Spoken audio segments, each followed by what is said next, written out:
Fail de star, argent de star et la triste fin d'une star, vous avez compris, on risque de faire un peu dans la tech people aujourd'hui.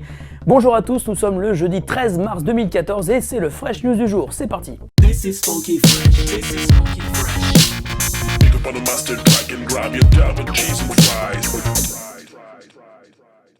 Si l'argent a toujours été un tabou en France, dans d'autres pays on en parle plus librement et c'est souvent au vu des revenus que l'on juge du succès de tel ou tel artiste. Sur YouTube, c'est un peu pareil, il y a des superstars, vous les connaissez, ils gagnent beaucoup d'argent, mais il est difficile de savoir exactement combien. Le site Social Blade vient en tout cas de dévoiler un classement des youtubeurs les plus populaires dans le monde et en France, les plus puissants ne sont pas ceux que l'on croit.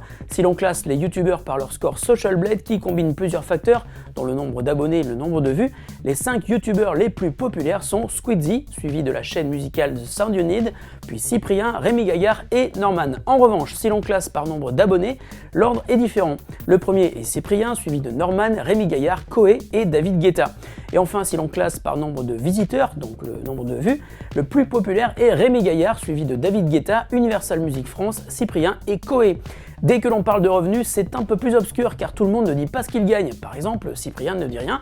Mais avec Squeezie et Norman, on estime que ces superstars pourraient gagner entre 100 000 et 900 000 euros par an, alors que Rémi Gaillard, lui, indique ne gagner que 50 000 euros par an. La fourchette est très large et toutes leurs vidéos ne sont pas monétisées, donc cela peut l'expliquer, et on ne connaît pas exactement les termes des contrats qui les unissent à YouTube. Et pour être tout à fait transparent avec vous, nous vivons également de la publicité, mais notre chaîne YouTube qui approche les 20 000 abonnés ne nous rapporte pas de quoi mettre de l'essence dans nos Lamborghini, donc vous voyez, c'est pas si énorme que ça.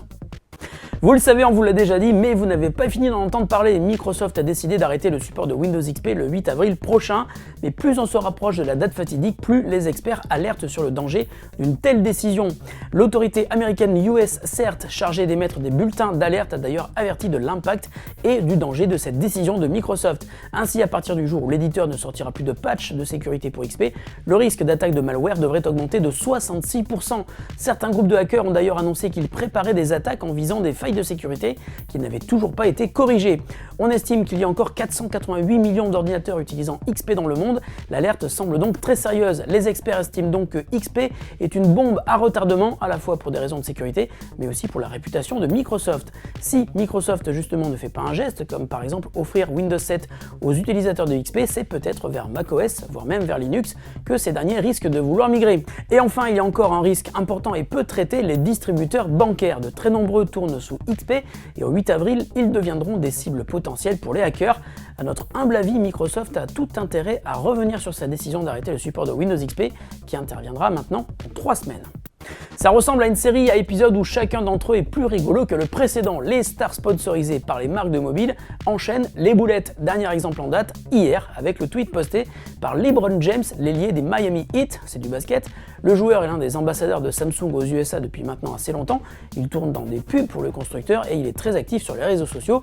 Mais hier, il a sans doute tweeté un peu trop rapidement. Il a posté un message où il disait « Mon smartphone a supprimé tout le contenu et a rebooté, je n'ai jamais connu un moment aussi horrible de toute ma vie ». Quelques minutes plus tard, le tweet a été supprimé, on imagine que Samsung n'a pas trop apprécié et a dû passer un petit coup de fil à LeBron, et ce n'est d'ailleurs pas la première boulette de star qui porte tort à l'image de son contrat de représentation avec une marque. On se souvient de Ellen DeGeneres qui, après son selfie record aux Oscars, a continué en coulisses mais avec son iPhone alors que Samsung avait payé 20 millions de dollars pour organiser la scène du fameux selfie. On se souvient également de Whoopi Goldberg qui disait adorer son Nexus 5 en envoyant un tweet depuis son iPhone, de Jessica Alba, alors sous contrat avec Microsoft pour Windows Phone, qui se fait prendre en photo en téléphonant avec son iPhone le jour même de l'annonce du contrat, ou encore de Alicia Keys qui tweet avec un iPhone alors qu'elle a été nommée directrice générale de la création chez BlackBerry. Que de boulettes chez nos amis les stars, mais on se marre bien à chaque fois, alors continuez, merci. Et la question du jour nous vient de Alperen, qui n'est pas une star mais qui possède quand même un Samsung Galaxy S3 mini et qui aimerait bien savoir si une mise à jour vers Android 4.3 ou mieux vers 4.4 alias KitKat est prévue. Eh bien mon cher Alperen, tu vas voir, c'est pas si simple. Il y a déjà eu en fait une version 4.3 déployée pour Samsung Galaxy S3 et sa version mini en octobre, mais celle-ci était remplie de bugs à tel point que Samsung l'a arrêtée. Une nouvelle version est arrivée quelques semaines plus tard, mais son déploiement est très lent, suivant les opérateurs, et là aussi cette version n'est pas exempte de bugs. En ce qui concerne KitKat, le discours de Samsung est étonnant. Le constructeur indique que le S3 et le S3 mini ne disposent pas d'assez de RAM pour accueillir Android 4.4, ce qui est d'autant plus incroyable que Google a justement indiqué que KitKat a été adapté aux smartphones possédant peu de RAM. En revanche, une bonne nouvelle si tu es un peu bidouilleur, CyanogenMod a développé une ROM custom basée sur Android 4.3 et sur laquelle tous les bugs ont été corrigés.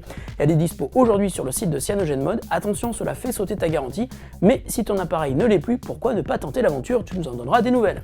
Fresh News, c'est fini pour aujourd'hui. On se retrouve demain pour de nouvelles actus de la planète high-tech.